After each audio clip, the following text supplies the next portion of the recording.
Welcome to DreamShare, a bi-weekly podcast where we talk about dreams, share dreams we've had, and figure out what they could mean. Sometimes. I mean, we're not always, the best at that part of the show, and, we're not exactly going to be sharing dreams on this episode either. Anyways, I'm your host for this episode, Christopher Strunk, and I'm here with my sister, Sarah. Yeehaw. Yeehaw. Hey, I'm excited for this episode because I literally have had nothing to do to prepare. I'm just sitting here, looking pretty. No one can see me, but that's my job. Well, Sarah, are you ready to face your demons? Because it's sleep paralysis episode. Yeah, I welcome them. It's 2021. We're still in this mess. Come on, demons. Mentally, I'm still in 2020. I think we all are. All right, so Sarah, I have done some research. Have you? Some big kid research. I have. How dare you? How dare I? Yes, it's true. I'm not the best at research sometimes. Sarah, are you ready for this research? I am ready. Just like those demons. Bring it on. All right, great. So, my first question that I want to pose is, what is sleep paralysis? Oh, is that what this episode's about? Oh, this episode is about sleep paralysis. Great, good start. I already said that, I'm pretty sure. I don't know if you did. It's titled in the episode. Okay. This episode is about sleep paralysis, and the first question I want to ask is, what is sleep paralysis? Sleep paralysis is the feeling of being conscious and awake, but also unable to move, which is where the paralysis in the title comes from. Ah. It is often accompanied by hallucinations. Whoa. And these hallucinations could be a shadowy figure in the corner of your room, feeling pressure on your chest like you're being suffocated, or an out-of-body experience like floating, flying, or falling. But it's safe to say that most of the time, sleep paralysis is not fun. Yeah, it doesn't sound fun. Yeah, it's not fun. About 90% of sleep paralysis experiences are based on fear, while the rest are something nice. I don't know what those are, because I've just got the scary ones. The 5% no. Well, it would be 10, because it's 90%. Oh, I didn't do math. It's okay. Don't worry, Sarah. You don't have to do any math this episode. Okay. But I appreciate the effort. Thank you. I like the enthusiasm. Woo! Math! Does that make sense? So far, does that make sense? Yeah, I mean, basically what I'm hearing is sleep paralysis is just some scary demon boys being like, yo, let's mess around up here. And then you're laying in your bed, staring at the ceiling, can't move, and you're like, and that's what I got from it. Okay, well, you're not having a seizure or something like that. I was screaming in my head. Oh, okay, interesting. All right, the next question I want to ask is, why does sleep paralysis happen? Sarah, do you want to answer the question? Yeah, because your paralysis demons need some friends. They get lonely. You are very close, but actually, it is because sleep paralysis happens when your brain fails to transition from one stage of sleep to the next, normally from REM sleep to consciousness or from REM sleep to non-REM sleep. Wow. That's similar to the what did we do last time? Lucid dreaming. That's similar to lucid dreaming. It is similar to lucid dreaming, yes. Where the brain just glitches and then gives you all these awful experiences. Sometimes not awful. The 10% not awful, but most of the time not fun. Yes. It is basically a glitch in your brain. Your brain basically farts and it goes, oopsies.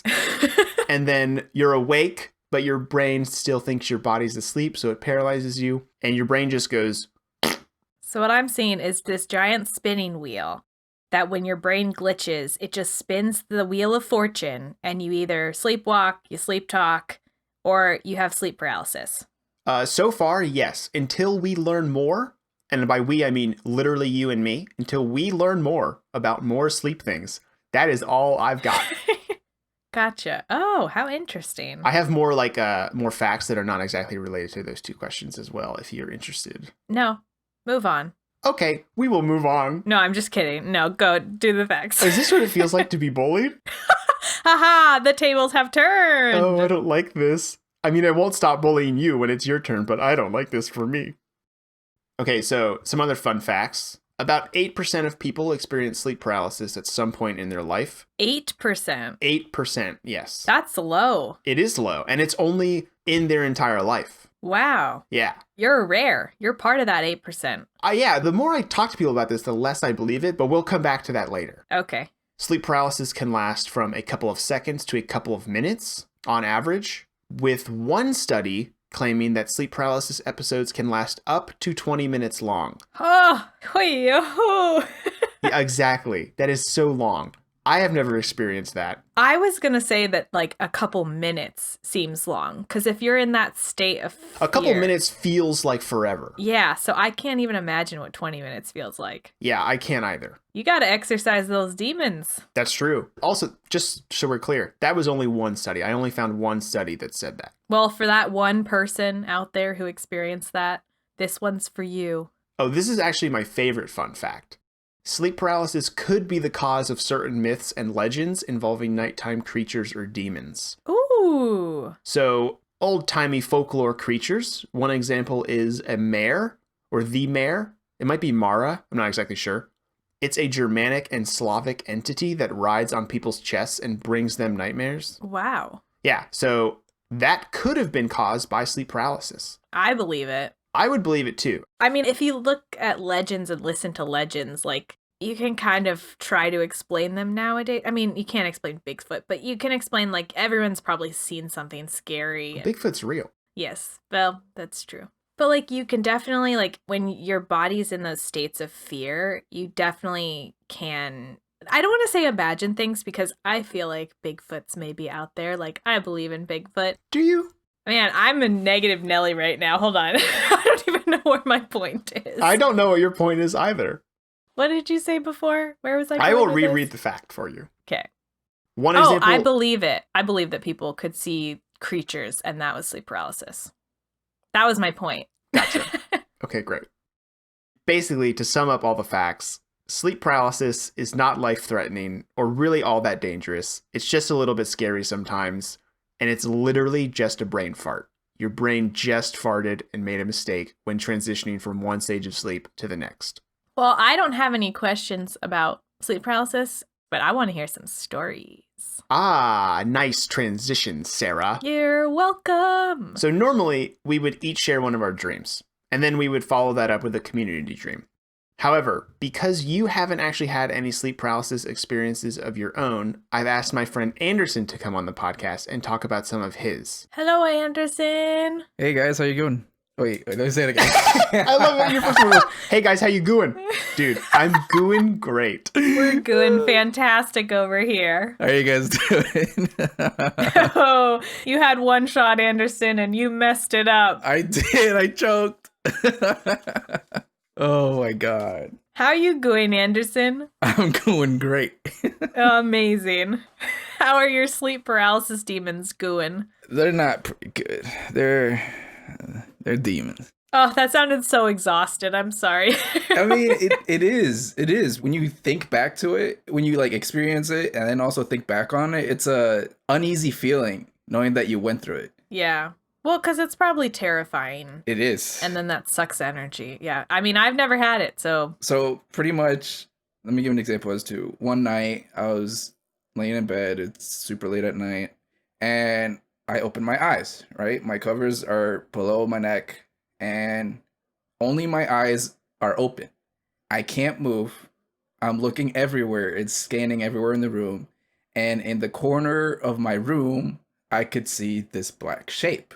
I would like try to move my arms. I would try to move my fingers. Nothing would budge. And I'm just there wide open, looking at this shape in the corner of my room. And the only thing I could do is just close my eyes. But I could still feel that presence, even with my eyes closed. And it would feel like forever to move or just get out of that state of sleep paralysis. And after like, I guess, it feels like 20 minutes, as Chris would say, I was able to move my body. And I would like literally sit up just to calm myself down and then look to see if there's anything in the room again. But it just turns out to be like my coats hanging up. But it felt like a presence was there. Right. That's a common sleep paralysis phenomenon. Like, it's so common that it's referred to as an intruder something. Like, that's the intruder scenario, basically. And that's what I've also had, because I've had sleep paralysis. I've only had it once. You've had it multiple times, though. Yeah. Well, your body must be going, like, it must be wanting to go into fight or flight reaction, except if your brain is paralyzing your body, you can't go into either fight or flight. So you're just in freeze, which is probably more terrifying than if you could get up and check it out, or if you could go back to sleep and forget about it. There was like this other instance where this time I had my covers over my head because before I went to bed or like I just felt uneasy. And as I woke up, I just felt like this huge overwhelming pressure that someone or something is over like my upper torso or like my head. And again, eyes open, I could see my covers, but I could feel like something is behind the covers. And it was a good solid straight 5 minutes. And I could feel like my nerves around my body just trying to move my fingers and my arms and my legs, but like nothing would budge. And just feeling this presence and then just trying to calm myself down. That was the main thing when I felt that presence. After I closed my eyes, I was just like trying to get myself back into a sleep state. But like even during that, I would still feel that pressure. Yikes. That sounds like a horror movie. But at the same time, when you were telling that story, I was imagining you being like, you're like, oh my gosh, I can't move my fingers. Okay, I can open my eyes. I can maybe breathe. So you're like, you're like trying to blow the covers off so you can see. I don't think I ever realized if I was like breathing steadily. You can't even tell if you were, I mean, you know you're breathing, but you don't know the rate as to what, like you how can't you're control breathing. it. Yeah. Wow. It's weird. It's literally like you cannot do anything. The more you talk about this, the more I'm like, thank goodness I don't have sleep paralysis demons.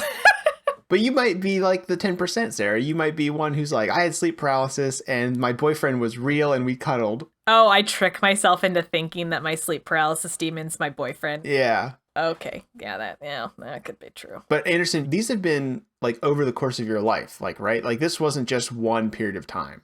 Yeah, I've had them since I was in high school, pretty much. Wow. How regularly? You can't tell. You honestly cannot tell. So it's just irregular then. Yeah. Yeah. But it's like they haven't gone away or anything like that. Like No. They started in high school. And then when was the last time you had it? Probably last year. You gotta exercise those demons. I don't even know what causes it. Maybe it has something to do with like what I'm thinking before I go to bed, or like maybe my sleep schedule is out of whack. Have they all been the same like figure, or have they been different? Like I No, know it's you all have different. cats, so has it been like has your cat jumped up on your bed and you're like, and then you're like, oh, okay, it's not sleep paralysis, it's my cat. This is the weird thing. I'm a light sleeper. Depending if I'm tired or not, like if I'm super tired, I'm gonna deep sleep. But like other than that, I'll be able to like wake up just from my cat moving around on my bed or just like, cuddling with me. And I'll be like, oh, okay, I'm already startled. So it's so weird. Going back to what causes it, it could be an irregular sleep schedule. So like people with insomnia might be more prone to sleep paralysis than those without it. People with narcolepsy are much more prone to sleep paralysis than people without narcolepsy. And for some reason, students are like 1 in 4 times more likely to experience sleep paralysis than people who are not going to school and who are not students. If I had to guess, I would say that's because they have all of these things together. They're stressed, they're anxious, they have irregular sleep schedules. Sometimes they pull all-nighters. All of that could be factors that attribute to more common episodes of sleep paralysis. That makes sense to me. Yeah, it makes a lot of sense. Wait, so Christopher, you said you had some similar experiences. Do you want to talk about those? Yes, I haven't had as many. I've only had one experiences. And like Anderson gave examples of an intruder being in his room or house, as well as a pressure on his chest. So those are 2 of the 3 main examples. The third example is an out-of-body experience. And I haven't had that. So unfortunately, we can't make a trifecta. Oh, Mom has. I just remembered. Well, I was going to say, I talked to Mom the other day and she has experienced sleep paralysis. I was going to do that at the end of the episode. Oh, okay. Sorry. Spoiler alert. No mean to trample on your toes. I am hosting Sarah. But I have had the intruder, like sleep paralysis thing back when I was in, I think my first year of college, maybe it was first or second, but I was at my dad's house and I was sleeping in my bed. And I remember I woke up and I was kind of sleeping like a starfish. I was on my back and there was a shadowy figure, like a big round shadowy figure by my left foot at the bottom left-hand corner of my bed. And I remember looking at it and like panicking because I couldn't move. I was trying to kick this shadowy figure. And eventually I realized it was this giant Lego man head just looking at me. Oh my God. And I was trying to kick this Lego man in the head and I couldn't do it. And I was like freaking out. And eventually my leg just kind of like shot my leg out and I managed to kick, but it was gone. Like as soon as I kicked, it had disappeared. I love how Anderson was like, oh my God, I had this like pressure entity above me. I had this person in my closet. And you're just like, the Lego head. Well, then I slept with the light on for like a week and I told Dad about it and he just made fun of me. Oh. He said, oh, I'm going to get a big Lego head and come up there in the middle of the night. And I was like, Dad, no. Oh my God. Both him and Tracy were like, oh, a Lego head, so scary. You should do that to them. I should do that to them. Yeah, you should. Yeah, you should get 2 of them and they're puppets. So you put one on each hand and then you'll just put them at the bottom of their bed. Oh my God. Oh man, but that is still terrifying. Like I feel like terrifying. Even if it was like a magical unicorn, Lego head, or dark coat monster, like anything that's looking at you or near you in the middle of the night and you can't move, I imagine would be terrifying. Yeah, it was like so scary. I literally did sleep with the light on for like the entire week. Wow. I contemplated just not going to Dad's that week because I would like split the time between Mom's house and Dad's house, and I was just like, maybe I'll just sleep at Mom's. There's no Lego man demon in my room at Mom's. How do you know? That's true. I don't know. I was waiting for you. Oh, it's you I had too. my paper mache Lego head ready in my closet. I said, okay. I'm going to be really upset, Sarah, if this was Dad and you and Tracy and this was all an elaborate plot to make me have some kind of mental disorder when I grow older. Yeah, it's true. That's exactly what we did. I mean, I would be upset, but also impressive. Well, don't check your closet. There's definitely not a paper mache Lego head there. So the final segment of this episode, we are going to share some sleep paralysis stories from the DreamShare community. The DreamShare community. Woo! I just want to be part of the episode more. Okay. Yeah, you're part of the episode plenty, Sarah. Don't worry. I know, I just want to do some sound effects. Oh, okay. Well, you can edit this one. Okay. I wanted to do a similar thing to what Sarah did in the sleepwalking episode, but we didn't get as many responses. And at first I was like, dang, nobody wants to tell me about their sleep paralysis stories. But then I thought, wait a minute, let me check the math. So like I said earlier, only 8% of people have experienced or will experience sleep paralysis in their lifetime, while 30% of adults have said they have sleptwalk at some point in their life. Sarah, is that 30% correct? Do you remember? I do not remember, so I'm just going to say it is correct. Awesome. Great. Thank you. So it's not me that people didn't want to talk to. It's the math. Yeah, that's true. Nice. Thanks for that confirmation. But we did get some community dreams. And the first one I want to go over is from Cal. And they said, honestly lame as heck, happened a couple of times. One summer I woke up, couldn't move, was like, all right, this is my life now. And then went back to sleep. Great. Amazing. So chill. They're so chill about it. That's super chill.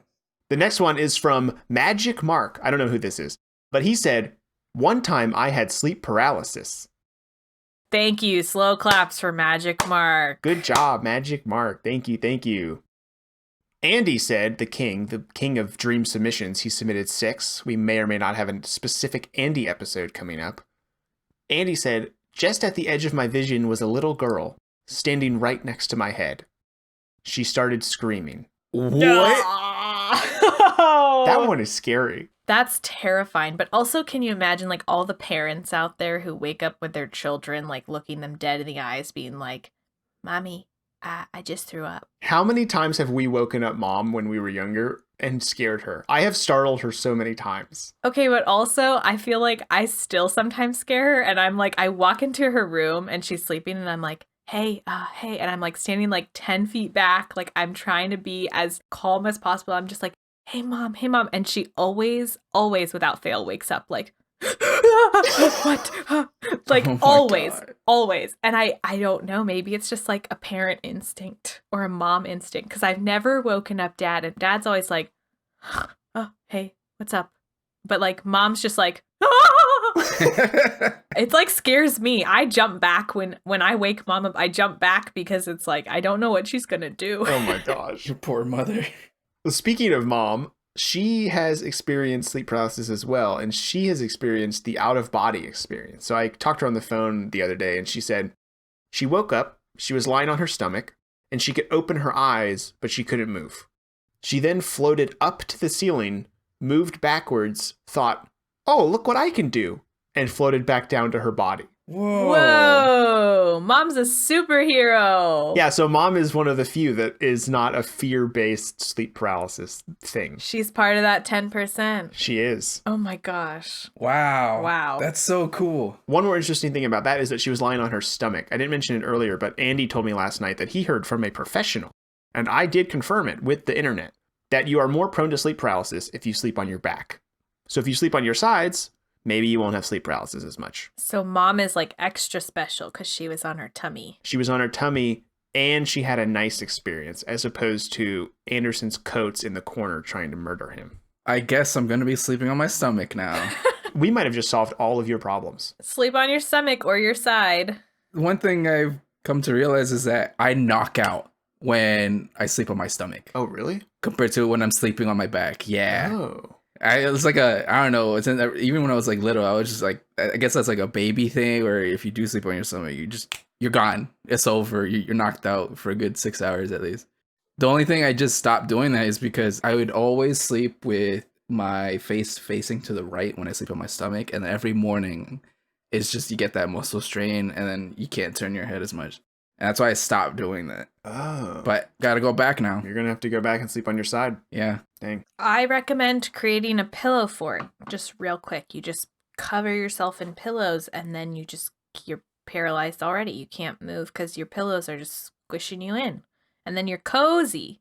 And then you have good dreams. What if the pillow fort falls on me And he suffocates. while I have sleep paralysis? Oh no. Wow. Sarah, you're trying to kill Anderson? Yeah, I am Anderson's sleep paralysis demon. I knew it. And I am the Lego head. It's me. That's why I don't have paralysis dreams, because I'm visiting you at night. Woo-hoo-hoo-hoo. Get her, boys, get her. We found her. Woo, woo, woo. Wee-oo, wee-oo, wee-oo. Before we wrap up, I do want to shout out another podcast really quick.